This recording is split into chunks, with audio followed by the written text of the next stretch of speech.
মার্কিন নিষেধাজ্ঞা উপেক্ষা করে নিজস্ব প্রযুক্তির ড্রোনের মহড়া করল ইরান। ফ্রান্সের মতো দেশ ধ্বংসে সক্ষম রাশিয়ার নতুন ক্ষেপণাস্ত্র। ইরানের সঙ্গে দ্বন্দ্ব, হরমুজ প্রণালীতে রণতরী পাঠালো দক্ষিণ কোরিয়া। একদিনে 5 শতাধিক মিথ্যা বলছেন ট্রাম্প। ট্রাম্প সহ 48 মার্কিন কর্মকর্তার বিরুদ্ধে রেড নোটিশ জারির অনুরোধ। ইসরায়েলের সামরিক ঘাঁটি থেকে অস্ত্র গোলাবারুদ চুরি। পারস্য উপসাগরে যুক্তরাষ্ট্রের রণতরী পর্যবেক্ষণ ইরানি গোয়েন্দাদের। ভারতে মিগ-21 যুদ্ধবিমান বিধ্বস্ত। আসসালামু আলাইকুম। আমাদের হাতে থাকা সবশেষ বিশ্ব সংবাদে আপনাদের সবাইকে স্বাগত জানাচ্ছি। আমি মনিরুজ্জামান। এতক্ষণ শুনছিলেন সংবাদ শিরোনাম, এবারে থাকছে বিস্তারিত। মার্কিন নিষেধাজ্ঞা উপেক্ষা করে নিজস্ব প্রযুক্তির ড্রোনের মহড়া করল ইরান। ইরানের সামরিক বাহিনী প্রথমবারের মতো নিজস্ব প্রযুক্তিতে তৈরি ড্রোনের কসরত প্রদর্শনী করেছে।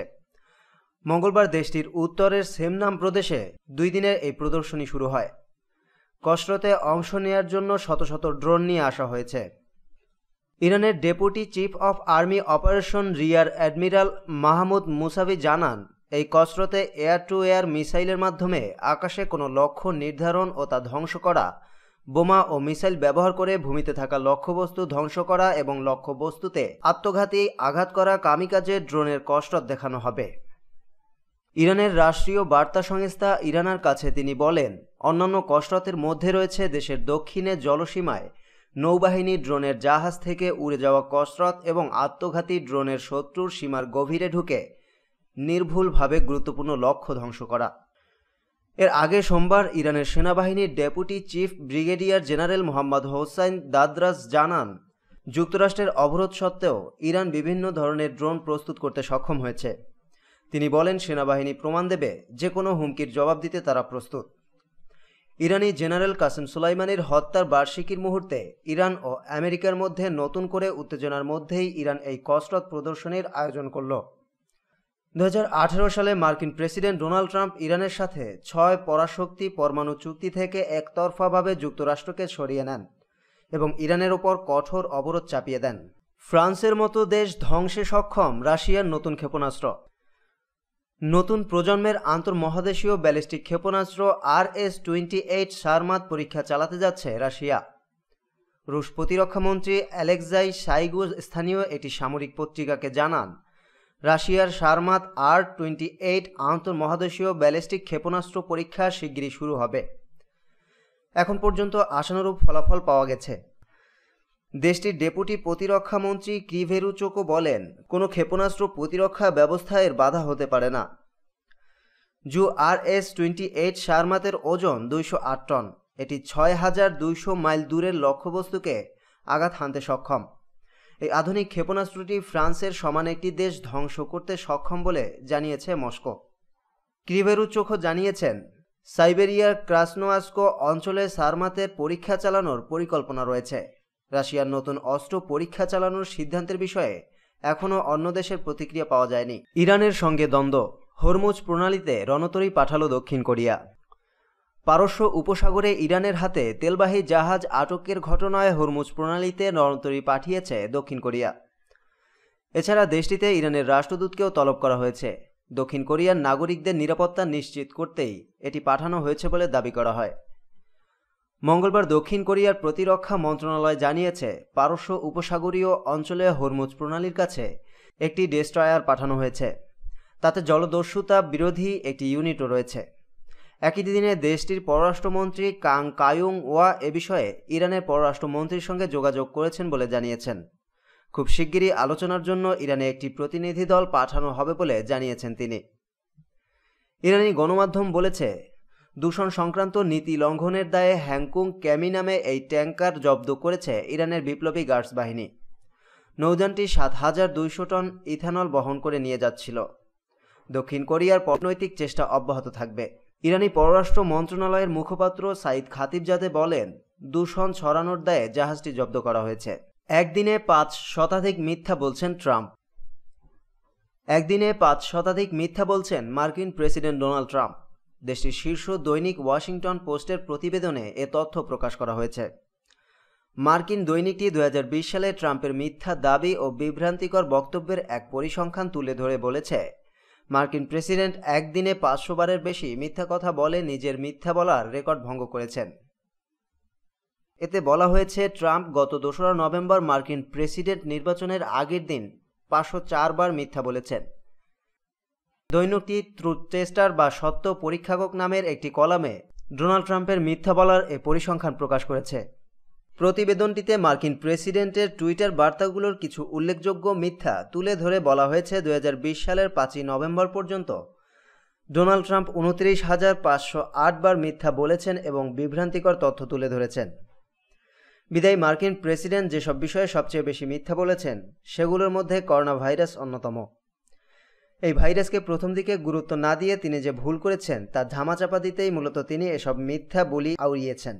ট্রাম্প সহ 48 মার্কিন কর্মকর্তার বিরুদ্ধে রেড নোটিশ জারির অনুরোধ। প্রেসিডেন্ট ডোনাল্ড ট্রাম্প সহ যুক্তরাষ্ট্রের 48 কর্মকর্তাকে গ্রেফতার করতে রেড নোটিশ জারি করতে আন্তর্জাতিক পুলিশ সংস্থা ইন্টারপোলকে অনুরোধ করেছে ইরান। গত বছর জেনারেল কাসেম সুলাইমানিকে হত্যাকাণ্ডের সংশ্লিষ্টতার অভিযোগে এই অনুরোধ জানানো হয়েছে বলে জানিয়েছেন ইরানের বিচার বিভাগের মুখপাত্র গোলাম হুসেইন ইসমাইলি। মঙ্গলবার এক সংবাদ সম্মেলনে তিনি এসব তথ্য জানিয়েছেন বলে খবর দিয়েছে কাতার ভিত্তিক সংবাদ মাধ্যম আল জাজিরা। ইরানের রেভলিউশনারি গার্ডের বিদেশি শাখা কুদস ফোর্সের কমান্ডার জেনারেল কাসেম সুলাইমানি গত বছর ইরাকের রাজধানী বাগদাদে এক মার্কিন ড্রোন হামলায় নিহত হন। প্রেসিডেন্ট ডোনাল্ড ট্রাম্পের নির্দেশে সামরিক কর্মকর্তারা এই হামলা পরিচালনা করেন। ইরানের বিচার বিভাগের মুখপাত্র গোলাম হুসেইন ইসমাইলি সাংবাদিকদের বলেন, এই হত্যাকাণ্ডের নির্দেশদাতা এবং বাস্তবায়নকারীদের বিচারের মুখোমুখি করতে খুবই গুরুত্ব দিয়ে চেষ্টা চালিয়ে যাচ্ছেন তেহরান।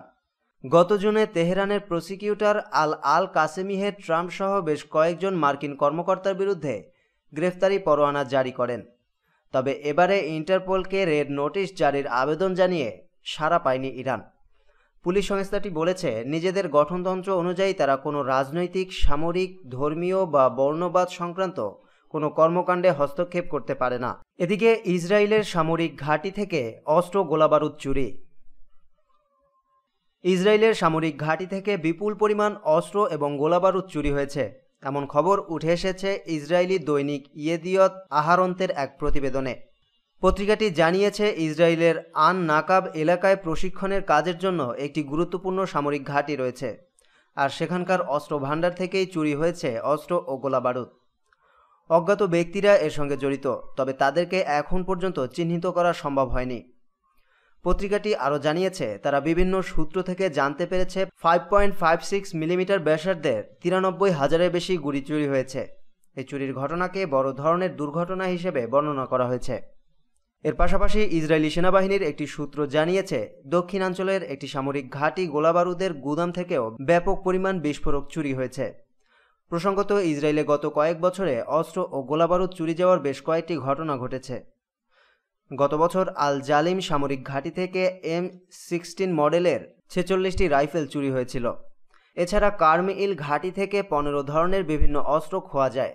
প্রতি বছরই ইসরায়েলের সামরিক ঘাঁটিগুলো থেকে অস্ত্র চুরি যাওয়ার একাধিক ঘটনা ঘটে থাকে। পৃথিবীর নানা প্রান্তে এরকম সামরিক ঘাঁটি থেকে অস্ত্র চুরি হতে দেখা যায়। নানা রকম চক্র কাজ করে এর পেছনে।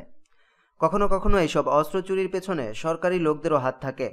তাদের কেউ কেউ ধরা পড়েন, আবার কখনো কখনো বিষয়টি ধামাচাপা পড়ে যায়। এর আগে গত সপ্তাহে ইয়েদিয়ত আহারন্ত পত্রিকা জানায়, আমিরাতের হোটেলগুলো থেকে জিনিসপত্র চুরি করছে ইসরায়েলি পর্যটকরা। তেল আবিব ও সংযুক্ত আরব আমিরাতের মধ্যে সরাসরি বিমান চলাচল শুরু হয়েছে মাত্র 1 মাস হলো। এর মধ্যেই ইসরায়েল পর্যটকদের কারণে অতিষ্ঠ আমিরাতের হোটেলগুলো। ইসরায়েলের সঙ্গে সুসম্পর্ক তৈরি করে যেন বিপাকেই পড়েছে সংযুক্ত আরব আমিরাত। ইসরায়েলি পর্যটকদের জ্বালায় হোটেলগুলোতে ছোটোখাটো জিনিস রাখা কঠিন হয়ে গেছে তাদের জন্য। ব্যাগ ভরে নিয়ে যাওয়া যায় এমন যা কিছুই পাচ্ছে সব কিছুই চুরি করে যাচ্ছে ইসরায়েলিরা। পত্রিকাটির কাছে এক ব্যবসায়ী বলেন, আমি অনেক বছর আগে আমিরাতে এসে ব্যবসা শুরু করেছিলাম। গত মাসে হোটেলে পৌঁছে রীতিমতো আতঙ্কিত হয়ে পড়ি। সেখানে ইসরায়েলিরা হোটেল ছাড়ার আগে তাদের ব্যাগ খুলে রুমের খোয়া যাওয়া জিনিসপত্র খোঁজা হচ্ছিল। আমিরাতের এক হোটেল ম্যানেজার বলেন, সারা বিশ্ব থেকে শত শত পর্যটক আসেন আমাদের এখানে, ঝামেলা করেন খুব কম লোকই। সম্প্রতি আমরা ইসরায়েলি পর্যটকদের নিয়ে স্তম্ভিত। তারা হোটেল থেকে পরিবহনযোগ্য যেমন তোয়ালে, চা কফির ব্যাগ, এমনকি ল্যাম্পও নিয়ে যাচ্ছে। পারস্য উপসাগরে যুক্তরাষ্ট্রের রণতরী পর্যবেক্ষণ ইরানি গোয়েন্দাদের। পারস্য উপসাগরে যুক্তরাষ্ট্রের রণতরীকে খুব কাছ থেকে পর্যবেক্ষণ করছে বলে জানিয়েছে ইরান। পাশাপাশি ওয়াশিংটন ও আঞ্চলিক দেশগুলোকে সতর্ক বার্তা দিয়েছে তেহরান।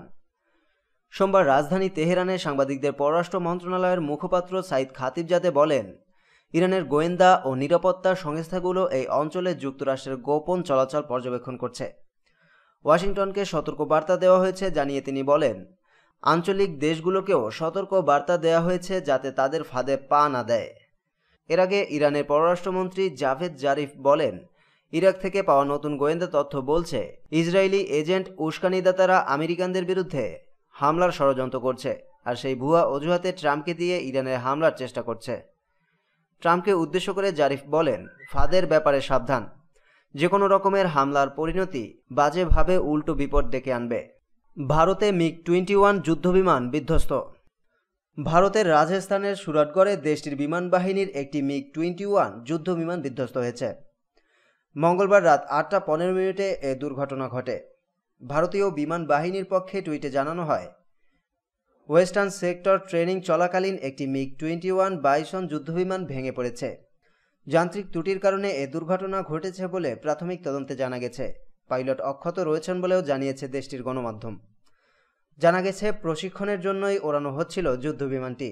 কী কারণে এ দুর্ঘটনা ঘটেছে তা জানতে তদন্ত শুরু হয়েছে। বিশ্ব সংবাদ এখনকার মতো শেষ হলো। নিয়মিত নিউজ আপডেট পেতে আমাদের চ্যানেলটি সাবস্ক্রাইব করে সাথেই থাকুন।